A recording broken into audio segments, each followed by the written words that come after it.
प्रणाम। मैं भी वही हूँ जो आप हैं, माँ भारती की संतान। आपकी तरह मेरी शिलाओं में भी तपस्वियों का तेज भरा हुआ है।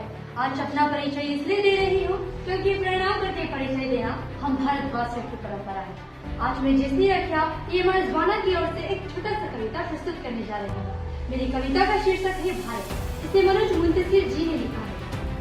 भारत। मैं उस भारत से आती हूँ जिसके होठों पर गंगा और हाथों में तिरंगा है।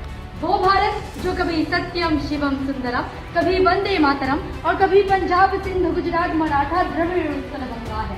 मैं उस भारत से आती हूँ जो ठुकराए हुए लोगों की शरण स्थली बन जाता है और 7 समुद्र पार पर देशियों को भी से बताता है। मैं उस भारत से आती हूँ जिसने विश्व को हितोपदेश और कर्मयोग सिखाया, लेकिन कभी अपना पराया नहीं सीख पाया। वसुधैव कुटुंबकम के सिद्धांत पर जिया मेरा भारत वो नीलकंठ है जिसने खुद विष पीकर दूसरों को अमृत दान किया। मेरा भारत कर्मण्येवाधिकार से गाता है, तीनों लोगों का स्वामी होके भी माखन चुराता है और महाअवतार होके भी अपनी माँ के हाथों मार खाता है। मैं गौतम के भारत से आती हूँ जहाँ जनहित के लिए एक राजपुत्र सन्यासी हो जाता है। मैं राम के भारत से आती हूँ जहाँ पिता के एक बात पर बेटा सिंहासन त्याग कर वनवासी हो जाता है।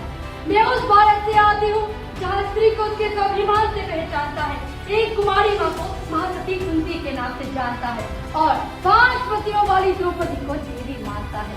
मेरा भारत आकाश सा बलवान है, फिर भी धरती सा धैर्यवान है। मेरा भारत प्रेम का पुण्य लोक अहिंसा का जन्म स्थान है, लेकिन नारी का अनादर हो जाए तो हमारा बच्चा बच्चा हनुमान है। पढ़ो हमारा इतिहास जो हमारे मस्तक पर छपा है। एक दुशासन ने हमारी बेटी का आंचल खींच लिया, हमने 100 भाइयों की चिता जला दी। एक रावण ने हमारी माँ का हरण किया, हमने पूरे राक्षस कुल की लंका लगा दी। मैं उस भारत से आती हूँ जो न कभी रुका न झुका न धरा है।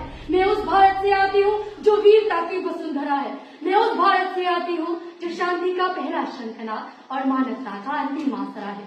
आज अपना परिचय इसलिए दिया क्योंकि प्रणाम करके परिचय देना हम भारतवासियों की परंपरा है। धन्यवाद।